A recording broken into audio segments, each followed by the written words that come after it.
Shalom, salam jumpa kembali dengan saya Pastor Andreas Rustin dalam Renungan Harian Katolik.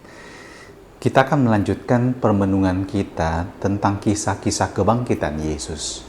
Dan dari Injil Yohanes hari ini kita mendengarkan bagaimana Yesus menjumpai murid-muridnya ketika mereka berada di Danau Tiberias. Danau Tiberias atau Danau Galilea adalah tempat di mana banyak kenangan indah Yesus dan para muridnya terjadi. Kita ingat panggilan para murid yang pertama, Andreas dan Petrus, Yakobus dan Yohanes, adalah di tepi Danau Galilea. Dan kita juga ingat bagaimana Petrus juga mengalami secara khusus perjumpaan dengan Yesus ini yang memanggil dia untuk menjadi seorang penjala manusia. Dan bukan lagi penjala ikan, juga di Danau Galilea.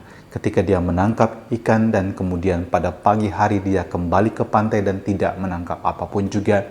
Dan Yesus telah mengajar menumpang perahunya dan meminta dia supaya bertolak lebih dalam lagi dan melemparkan jalannya ke sebelah kanan. Dan peristiwa yang sama terjadi dalam kisah Injil hari ini. Para murid kemudian memutuskan untuk kembali menjadi nelayan, menjadi penangkap ikan, dan kita lihat pembalikan arah hidup mereka.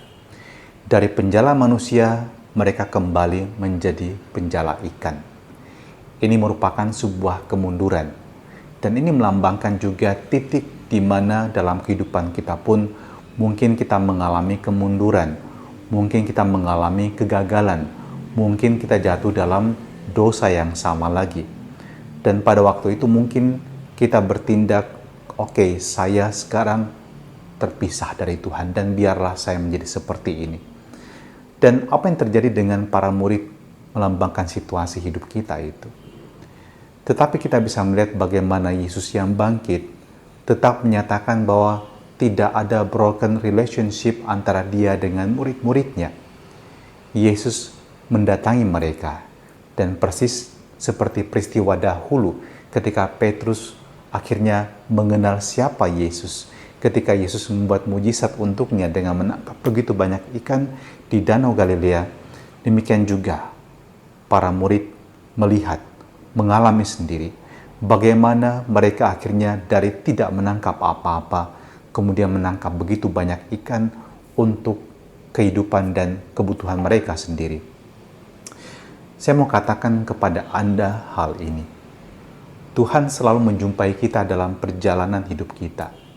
Sadar atau tidak sadar, ketika kita juga bahkan berlari meninggalkan Dia, Dia selalu ada di sana.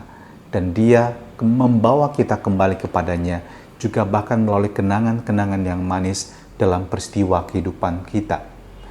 Dan sangat indah apa juga yang dialami oleh para murid Yesus. Mereka diajak untuk sarapan bersama dengan Yesus.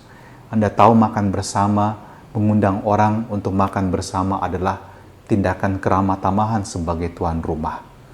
Dan Yesus tetap memperlakukan murid-muridnya sebagai bagian dari hidupnya. Dengan keramah tamahan, Yesus mengundang mereka untuk makan bersama. Tahukah Anda Tuhan yang sama pula, Tuhan yang bangkit mengajak Anda untuk bangkit dan mengalami persahabatan yang sejati kembali dengan Dia.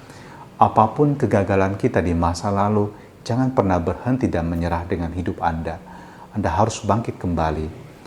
Tuhan selalu memberikan kesempatan yang baru. Tuhan selalu memberikan harapan yang baru.